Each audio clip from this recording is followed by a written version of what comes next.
नमस्कार दोस्तों, मैं अंकुर उपाध्याय स्वागत करता हूं आप सभी का एक बार फिर से अपनी नई वीडियो में। बाजार वहीं का वहीं है, एक्सपायरी से रिलेटेड ट्रेड हो रहा है। दुनिया भर में जो हुआ, जो भी आरबीआई की पॉलिसी का एक्शन था, कुछ भी नहीं हुआ है आज बाजार में। केवल और केवल एक्सपायरी से रिलेटेड, डेटा से रिलेटेड जो पोजीशंस बनी हुई हैं उन्हीं को बाजार रिस्पेक्ट दे रहा है। इस बीच में अच्छी चीज ये हो रही है कि डाउ फ्यूचर्स नीचे से ऑलमोस्ट 1000 पॉइंट्स रिकवर कर गए हैं, तो ये बहुत अच्छी खबर आ रही है। लेकिन ऐसे में काफी सारे इन्वेस्टर्स का सवाल कुछ गोल्ड फाइनेंस कंपनीज पे आ रहा है, like Muthoot finance, like Manappuram finance, IIFL finance, की क्या हुआ है एक्चुअली में इन कंपनीज को, क्यों ये स्टॉक इतनी तेज गिरते हुए दिख रहे हैं आज।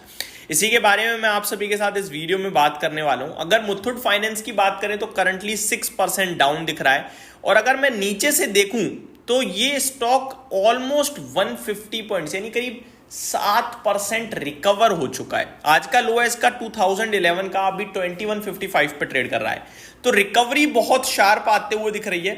जो गिरा था ये शेयर, वो किस लिए गिरा था, और जो रिकवर हो रहा है वो क्यों हो रहा है, और इन्वेस्टर्स को क्या करना चाहिए, इसके बारे में आप सभी के साथ इस वीडियो में बात करूंगा। बात करें मन्नापुरम फाइनेंस की, तो इसमें कोई ज्यादा बड़ा पेन नहीं आया है, अभी मात्र 2% नीचे है, और अगर दिन के दौरान देखें तो करीब 2.5-3% तक नीचे गया था।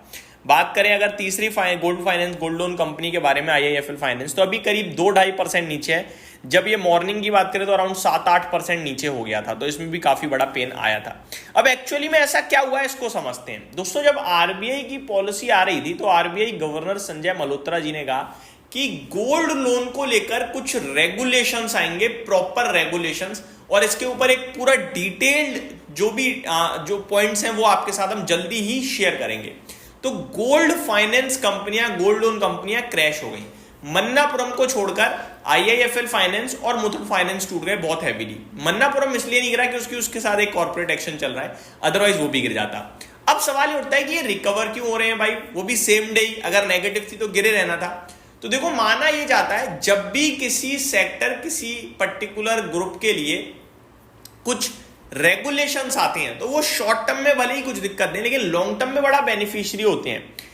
इसीलिए गवर्नमेंट रेगुलेशंस लाती है ताकि लोग कायदे कानून से काम कर सकें, और जब कायदे कानून से काम करेंगे तो वो उनके लिए भी फायदेमंद होगी और कंज्यूमर के लिए भी फायदेमंद होगी। अब ऐसा क्या बदल सकता है गोल्ड लोन में। अगर आप कभी गोल्ड लोन लेने जा रहे हो तो मैं आपको कुछ बताना चाहूंगा कि किस प्रकार के बदलाव की उम्मीदें हैं और ये क्यों करने जा रहा है आरबीआई। दोस्तों, माना यह जा रहा है कि बीते समय जो बाजार में तेजी आई ना, तो लोगों ने बैंकों से पर्सनल लोन लिया। अगर पर्सनल लोन किसी को नहीं पता हो तो मैं बताऊं, अनसिक्योर्ड लोन होता है। पर्सनल लोन जब बैंक आपको देती है तो उस पर थोड़ा इंटरेस्ट जरूर हायर लेती है वो, as compare to other loans, लेकिन पर्सनल लोन टोटल बैंक आपको देती है आपकी जो कैरेक्टर है, जो बैंक के साथ आपका लेन देन है उसके बिहाफ पे। उसके बदले बैंक आपसे कुछ लेती नहीं है। आप अगर डिफॉल्ट कर जाते हो तो बैंक आपका कुछ नहीं कर सकती, कुछ भी नहीं कर सकती। इस बीच में क्या हुआ, बैंक का डिफॉल्ट हो जाएगा पैसे का।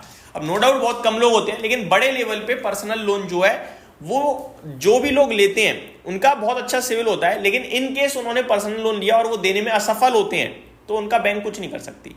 तो ये चीज क्या है, बैंक के लिए दिक्कत है। बैंक का अपना पैसा तो होता नहीं है, डिपॉजिटर्स का होता है, तो फिर आरबीआई को जवाब देना पड़ता है। ठीक है, तो ये चीज देखने के बाद जब आरबीआई ने नोटिस करा कि जो पर्सनल लोन है लोग शेयर बाजार में ट्रेडिंग के लिए ले रहे हैं बहुत सारे, तो ये तो बहुत ही गलत है। वो पैसा तो फिजूल में कहीं यूज ही नहीं हो रहा है, फालतू में पैसा उड़ाया जा रहा है, फिर वो भरेंगे कैसे। तो ये सारी चीजों को देखते हुए धीरे धीरे रेगुलेशंस टाइट हो रहे थे। अब आते हैं गोल्ड लोन पे जो आने वाला है। दोस्तों, माना यह जा रहा है कि जो गोल्ड लोन लेता है ना व्यक्ति, उसका पता ही नहीं है कि एक्चुअली में वो लोन ले क्यों रहा है। और गोल्ड फाइनेंस कंपनियां जो होती हैं वो कभी पूछताछ करती नहीं है, सिर्फ आप सोना लेकर जाओ, गोल्ड लोन कंपनी को दो, पैसा लो, घर चले जाओ, एंड दैट्स इट। इससे ज्यादा कुछ उसमें है ही नहीं रेगुलेशन। अब गोल्ड फाइनेंस कंपनियां क्या कर रही थी, जब ये गोल्ड के दाम बढ़ रहे थे, ये 80% तक गोल्ड का फाइनेंस कर रही थी। अगर गोल्ड की करंट मार्केट में वैल्यू 1 लाख है तो 80,000 रुपए आपको देती है, जिसमें आरबीआई कहता है कि भैया 65-70% तक दे दो। लोन टू वैल्यू रेशियो जो वो 80% मैक्सिमम है, लेकिन यहां पे उसको भी ब्रेक किया जा रहा था। इसीलिए आपने रिसेंटली देखा था कि आईआईएफएल फाइनेंस के तो गोल्ड बिजनेस पे भी रोक लगा दी थी कुछ समय के लिए, तब स्टॉक क्रैश हुआ था बहुत तेज, आपको याद होना चाहिए। तो अब इन सबको मेजर करते हुए आरबीआई प्रॉपर गाइडलाइन, प्रॉपर एक रेगुलेशन लाने की तैयारी में। अब रेगुलेशन में क्या आ सकता है, क्या बाजार एक्सपेक्ट कर रहा है वो बताता हूं। सबसे पहले तो गोल्ड लोन कंपनियों को एक लिमिट जो दे रखी है ऑलरेडी 80%, तो 65 to 70% से ज्यादा लोन नहीं देना है। अगर वैल्यू 1 लाख है तो 70,000 या 65,000 ही दो, सो दैट अगर गोल्ड का प्राइस घटता भी है तो कम से कम ये तो सिक्योर रहे, सेफ रहे। और गोल्ड जिस भाव पे आ गया है वहां से घटने के चांसेस भी ज्यादा लग रहे हैं, डर भी बना रहा है, डर भी बन रहा है। तो इनको बोला गया कि भैया आप कम पैसा दो, लोन जो है वैल्यू के हिसाब से वो थोड़ा कम दो, ठीक है। दूसरी बात, जो गोल्ड लेके आ रहा है कंपनी के पास, उससे पूछो कि भैया इसका एक्चुअली में ओनर कौन है सोने का। अभी क्या है, आपके पापा ने खरीदा है मान लो सोना, और आप जाओ गोल्ड लोन लेने जाओ, मिल जाएगा आपको, लेकिन अब पूछा जाएगा कि एक्चुअली में ओनर कौन है, फिर उसकी रजामंदी है अगर तभी मिलेगा। ये पहला बदलाव होने जा रहा है और ये अच्छी बात भी है।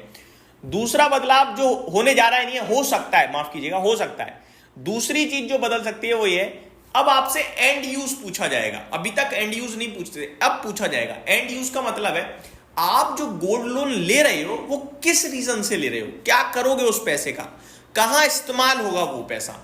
ये सबसे बड़ा बदलाव है। अभी तक गोल्ड लोन व्यक्ति कुछ भी करना है, सोना बड़ा करे, मतलब पैसा है, जाओ ले लो, बात खत्म। उसको पैसे देने यार बहुत जरूरी पड़ रहा है, गोल्ड लोन ले लिया, मिल गया पैसा, लो दे दो, मतलब एंड यूज। हो सकता है आपको घर के राशन के लिए लोन चाहिए, सोना दे दिया, ले लिया। तो अब एंड यूज पूछा जाएगा, और एंड यूज अगर वैलिड नहीं लगा तो शायद गोल्ड लोन ना मिले आपको, ये भी हो सकता है। तो इस प्रकार के कुछ 2-4 बड़े रेगुलेशंस आ सकते हैं, बट इससे नुकसान किसी कंपनी को नहीं होने वाला है। यही चीज बाजार को शुरू में थोड़ा असमंजस में डालती है, लेकिन अभी समझ में आ रही है, तो शेयर्स ऊपर जा रहे हैं। इस बीच में निवेशक ये भी पूछ रहे हैं कि भैया क्या करें, तो आप रिलैक्स रहो, ये एक रेगुलेशन आएगा तो वो अच्छा ही होगा इन कंपनीज के लिए, आगे चलकर डिफॉल्ट के चांसेस घटेंगे, एंड दैट्स इट, उससे ज्यादा कुछ भी नहीं है। यही समाप्त करता हूं इस वीडियो को, उम्मीद करता हूं डिटेल्स डेटा पसंद आया होगा। Thank you so much for watching this video, have a great day guys.